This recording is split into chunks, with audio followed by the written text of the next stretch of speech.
Hey guys, Scallywag Artist here with part 3 in my Basics of Guitar video series. If you are brand new to guitar, looking to become a guitarist and buy your first guitar or first guitars, this is the place for you. Especially if you're looking to buy your first acoustic guitar or guitars, because this video is all about the different acoustic guitar sizes, shapes, and styles. And what I'm going to be doing here for you today is giving you a demonstration of the resonance and differences in resonance between all 7 of my acoustic guitars. And while there are many different acoustic guitar sizes and shapes, especially when you get into the different ones from Mexico and Spain and perhaps even other countries, they aren't all that different. You need to be really concerned with getting an exhaustive list of all of them. You know, the reason why I have 7 and not many more than that is because even this is more than enough. You know, many people out there think that I have too many guitars,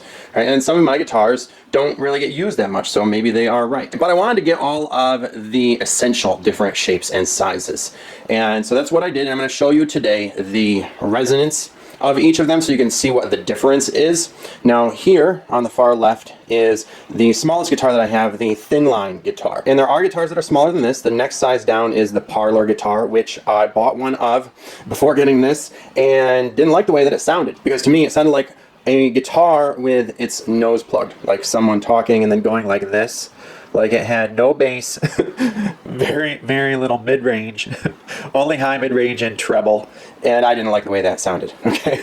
I don't know why some people would like the way a parlor guitar sounds. And this thin line is kind of similar to that, but a little bit more resonant, enough that it makes a difference, okay? And I decided to stay with this one and keep it because it also has electronics. So what I can do is I can then produce a lot more bass and lower mid-range through the electronics, because I can actually toggle the mid-range here. So I keep it way down there. So I produce a lot of bass and low mid-range with this one while getting that high treble from the acoustics. Alright, so I like that. And then to get even smaller than a parlor guitar, you'd be looking at mini guitars, such as children's guitars or half-size or 3/4 size guitars, travel size guitars, and then there's also a Hawaiian guitar called a ukulele, or ukulele, or however it's pronounced, and that is in fact a guitar. It is, however, very different than most guitars, like the guitars from Mexico and Spain, in that it has different tuning. And like a classical guitar, it has nylon strings. So that's a almost different instrument entirely, right? And that's the smallest guitar that exists. So on the small side, I started with this, which is a thin line guitar.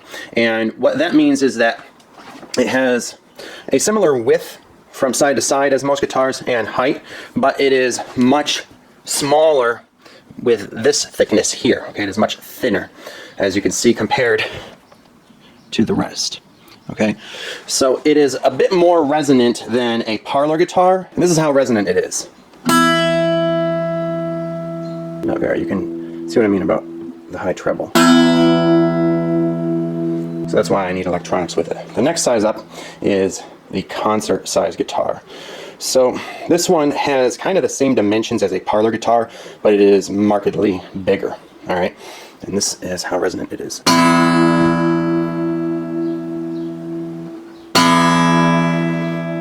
Still not very. You can see again it has kind of high treble, but it is more resonant, has more bass and low mid-range than the thin line. And then the next size up from the concert would be the grand concert, which would only be ever so slightly bigger. All right, so it would be superfluous to have both a concert and a grand concert.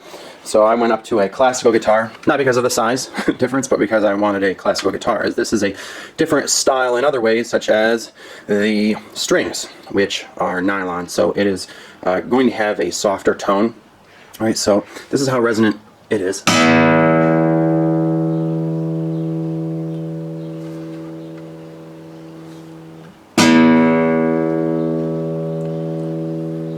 So you can see what I mean about it having a softer tone there. And then the next size up from there would be the orchestra or orchestra model, which I do not have. And the next one up from there would be the grand orchestra, and I also don't have one of those. Like I said, it's just not necessary to get every single size. So my next size up is the auditorium size. So this is a little bigger and will be a little more resonant.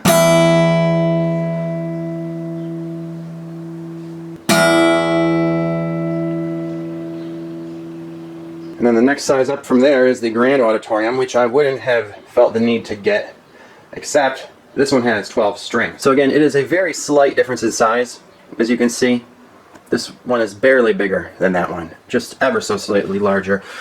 And so you do not need to get every single size, because it's just going to be only a slight difference in resonance between them from one size to the next. But this one has 12 strings, so you'll notice it's not only slightly more resonant, but has a different sound because of the number of strings.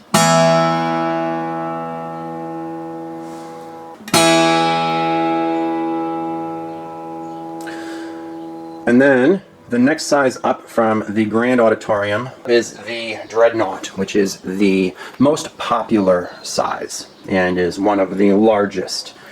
And this is how resonant it is.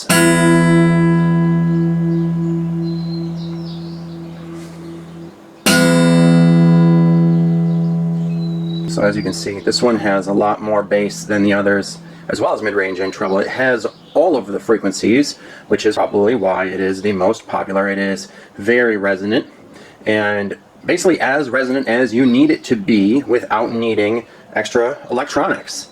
As every single one of these other guitars of mine, except the classical guitar, have electronics to amplify themselves with. And I'm currently in the market for a classical guitar that has an electronic preamp as well, right?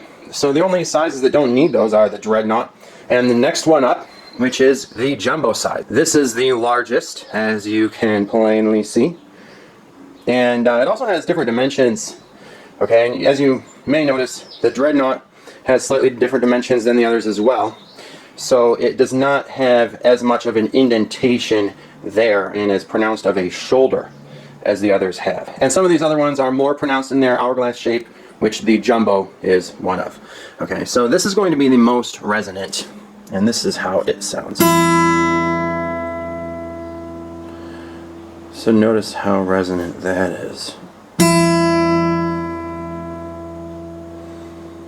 Now, there are slightly smaller versions of this guitar that are between it and a Dreadnought, I think called Junior Jumbos. And again, with guitars from Mexico, you can get even larger ones. All right, the mariachi guitarists, they play very large guitars, but this is America, so I'm talking about American guitars. Now, as you probably noticed, as we went down the line, the resonance changed only slightly. And it may have been difficult for you to tell the difference from one guitar to the next when I was only going up by one size. And then you may have noticed that when I went up 2 sizes, that it suddenly was easier for you to tell the difference. That's something to keep in mind when shopping for guitars, that if you're buying guitars that are very close in size, they are going to sound very much alike, right? And the only reason that I bought some of these guitars that are very close in size was because there was other things about them and the way they are made and their style that makes them sound different. So a guitar sound is more than just about its size and shape, but the style and the different ways in which it's made, the materials it's made with, etc. Okay, so I don't need to worry about, you know, these two being close in size because this is a 12-string guitar. So there's no way they're going to sound alike when this one has double the strings, right? Same with, you know, this being a classical guitar and this being a guitar that is mainly meant for like blues and bluegrass and, you know, that type of stuff. All right, so there's more to take into consideration than just size. It's about the guitar's style and what it is really made for. If you are buying multiple guitars, when it comes to size and shape, I recommend buying them as far apart as you can to start with, and then, you know, as you buy more and more guitars, filling in your collections. So what I did was, like most people when they start playing guitars, I bought a Dreadnought. Actually, I bought multiple Dreadnoughts, but didn't have them all at the same time.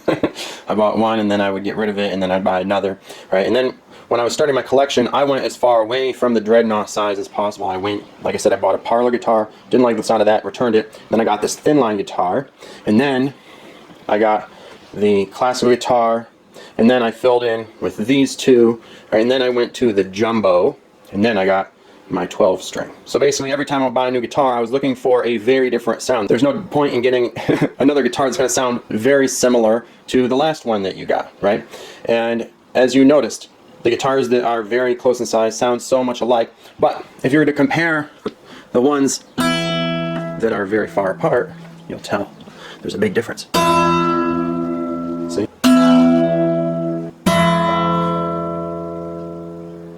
huge difference, really. Now, let me show you what they all sound like going down the line without me stopping to talk.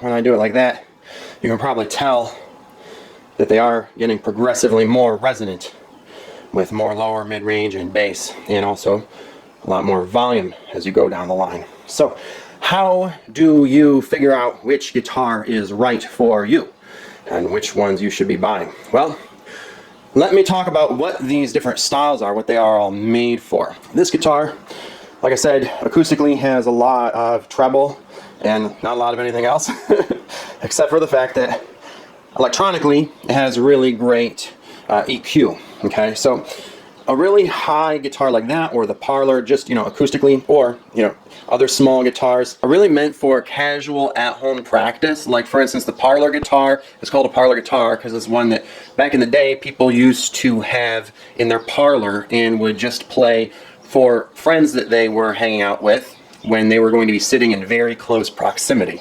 Okay, it was meant for very light, low volume playing for people who are right nearby. All right, so with a small guitar, it's really meant for you to practice or play for someone who's sitting right next to you, unless you are going for a sound with a lot of treble. Like, I can certainly record this acoustically and then EQ it on my digital audio workstation, which I do. However, I'm always doing it with the help of its preamp as well. So I'm recording 2 tracks, an acoustic and an electronic one, and then I'm EQing it. So if you're looking to do professional recording, this might be right for you if you are planning on doing that sort of production. And when you do that, you can use this for all different types of styles. Okay, however, without the electronics, you know, this is really only going to be good for the types of music that you would want high treble for. Okay, and this one similarly, again, is for music that you would want high treble for, and this is really meant for blues and bluegrass and other types of folk like that that are going to be kind of hokey sounding. And it does have a pickup. It can be amplified. However, the pickup is very basic, so it's still really only good for blues and bluegrass. And then the classical guitar is really only good for classical guitar playing and certain types of folk guitar as well, especially Spanish folk or Spanish style folk music, you know, folk songs that have a Spanish style sound to them.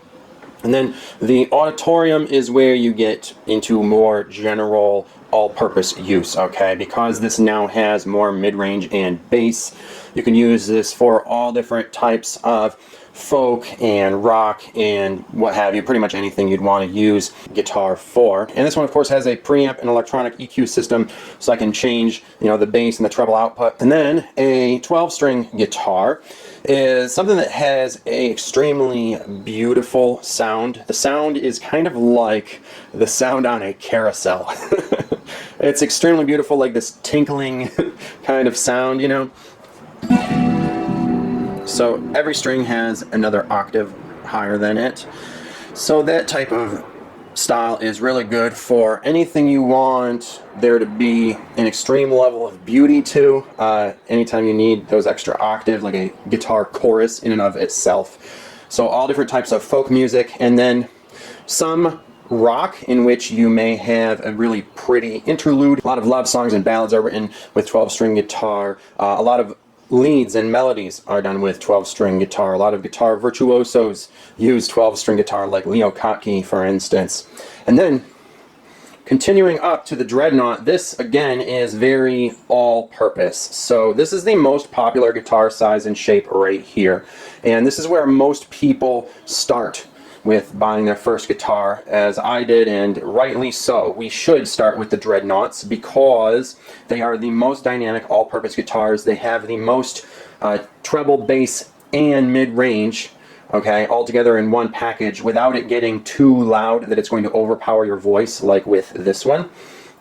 And they also get made the most. All right, so that makes them the most accessible and the cheapest. All right, so this is really the best place to start. All right, and this is just such a great sound. You know, like I said, it's got all of the different frequencies you want without it being too much. The one thing about it though is that most, or maybe even all, of the entry-level models that are going to be on the cheaper side don't record very well. Now that doesn't mean you can't record with them. I record with this one even though it's cheap, but it needs to be used only in the background and only after EQing it a real lot. All right, so even though I love the sound of this one to my ears, what gets recorded is not exactly what your ears hear. Okay, and for some reason these cheap dreadnoughts just don't record very well at all. They end up sounding, you know, in recording not like what you're hearing with your ear, and it's going to be disappointing until after you EQ it. And then after you EQ it, it's probably still not even going to sound good enough for you to have it in the foreground. It's probably going to be something you're going to use in the background as a supporting guitar to another better sounding guitar. But you know, if you're a beginner, you're probably not worried about recording yet. So, you know, the Dreadnought is still going to be perfect for you. And like I said, even though this is cheap and doesn't record well, I still love the way it sounds to my ears. When I am just practicing at home, this is one of the guitars I am constantly going to because of that. Okay, it has just such a nice resonance. It is both bright and bassy. It is just a very pleasing sound to the ears, and you can get so many good Dreadnought guitars for cheap. So this is really the best place for a beginner to start. You could probably get one used for less than $100 and have it be a good guitar that is good enough for you as a beginner, that will be easy to play, you know, and produce a good sound, and be something that at a new price would have cost $200 or more. So I recommend you go to Dreadnought first, because then if you were to go up in size from there, the jumbo guitar is so resonant that it basically is too loud to sing along with most of the time, or much of the time. So this guitar style is really mainly used for fingerstyle playing and doing lighter melodies with your finger and not a pick. Or it also gets used in country music, okay, when you do need a really big boomy acoustic sound, all right? Or you could also use it for playing like cowboy chords with when you need them to be big and booming to compete with other instruments, you know, which may be much louder than most guitars are, okay? So if you're playing with a bigger band, then yes, a jumbo style guitar would be right for you if you do not want to get guitar with electronics that amplify it, and you're just looking for that pure acoustic sound and you need something loud, then the jumbo guitar is the right choice there. But generally it gets used for fingerstyle and lighter playing because of the fact that it gets too loud to sing along with, and most people who are singer-songwriters who buy a guitar, they're buying it to play and sing along with, and this is just not the right choice for that. So I recommend that you do what I did and first get yourself a Dreadnought guitar, and then for the second choice, get something that is going to be multiple sizes smaller, okay? Don't just go one size down or even two sizes down, since the size differences are so minimal. Go at least 3 sizes down. I recommend going more than 3 sizes down, because even an auditorium and Dreadnought, which are 3 sizes apart, aren't going to have that much of a difference in resonance. Notice. It's very, very little difference. So you really want to go far away in size when you're only going to have 2 guitars, otherwise they're going to sound too similar. Especially because with a large size difference will come a serious style difference as well, okay? So like this style is made specifically for classical playing and Spanish style folk playing. This style is made specifically for blues and bluegrass, all right? This style is made specifically for treble and using the electronic preamp system. If you're only going to have 2 guitars, you want them to be very different, so I recommend going from Dreadnought to one of these types of styles, or something, you know, that is going to be similarly much different in size, shape, and style. And then just start filling them in as you collect more and more. And then one of the things you may have noticed about these guitar shapes and styles is that some of them have a cutaway and others do not. So what is the deal with that style there?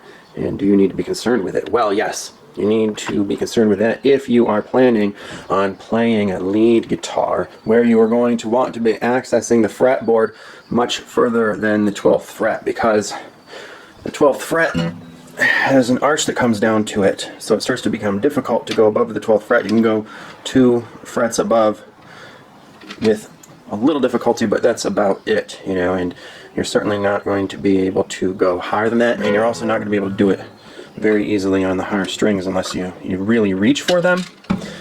And, you know, rather than just going to that much difficulty, if you know you're going to want to be playing above the 12th fret, you might as well get a cutaway, okay? That's going to make playing those high melodies so much easier. For any of you out there who are looking to become a lead guitarist, you really ought to be choosing guitars that have a cutaway. But if you are just going to be a rhythm guitarist playing chords, especially if you're mainly going to be playing cowboy chords focused on the lower end, you don't need to be worried about that and spending extra money on that feature. Okay, as it's going to be much cheaper to get, guitars like this that don't have that. And if and when you are buying a guitar of a smaller size, I really do not recommend that you buy a guitar without electronics unless you're really going for that style and that style alone and are perfectly fine with being limited to that style on that guitar forever.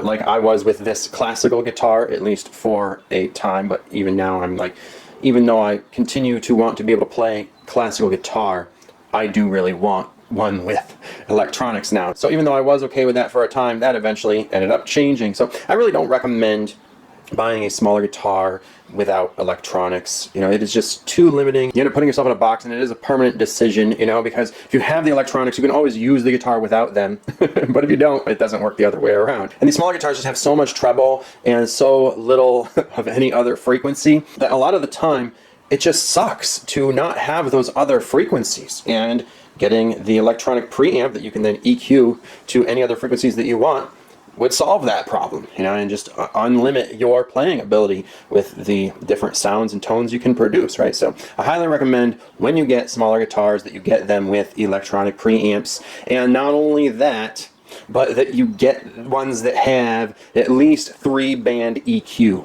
okay? 2-band EQ is probably not going to be enough.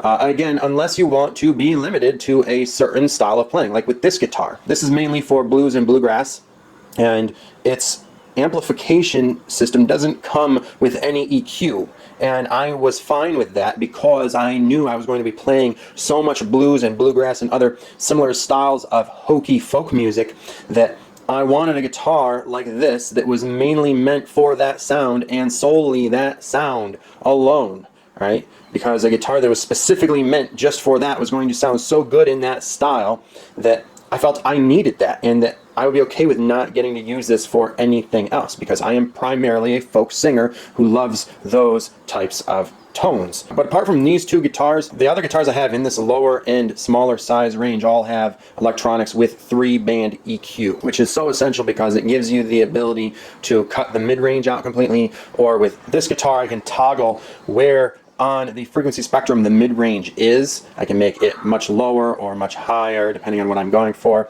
and I find that to be so necessary and such an important and great trait for my acoustic electric guitars to have. 3-band EQ is key, or you could go for even 4. Like there's classical acoustic electric guitars that I'm looking at now that have 4-band EQ, which would be even better. So I hope that has been of help to you, and if you want to hear the types of acoustic guitar songs that I make with all of these different styles and shapes of acoustic guitar, navigate over to my videos tab and peruse all of the different acoustic and folk rock and blues and bluegrass and country songs that I have been putting out for you, where I will list the different types of guitar and other gear that I use in making them in the descriptions below the videos. And if you have any questions about acoustic guitar shopping or anything else about guitar basics, be sure to leave them in the comment section below, and be sure to hit the like button if you like this video, and click on the subscribe button, and make sure you click the notification bell and that your subscription is set to all, so that you'll be notified when other songs are released and the next video that I'm doing in this series, which you can look out for. And otherwise, I'll see you in those other videos. Bye, everyone.